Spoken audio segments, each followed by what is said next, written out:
यो हर्सिदी तपाईँको 28 नम्बर वडामा रहेको छ। गुम्बजबाट भित्र छिर्ने नेवासुलीको बाटोबाट भित्र छिर्ने। यो बाइक आएको चाहिँ तपाईँको ठुलो बिस्कुटे बाटो रहेको छ है सबै है। यहाँबाट यसरी छिर्यो टक्क गुम्बजबाट छिर्यो। सबैको भिआइपी बस्ती रहेको छ सबै है। यहाँबाट तपाईँको टक्क लाएर यहाँबाट चाहिँ भित्र यो 10 फिटी बाटो टक्क एक किताभित्र है।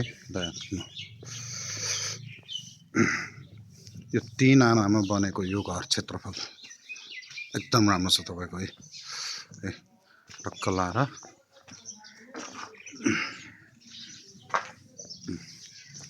यहाँ भयो सबै घरै घर रहेको छ।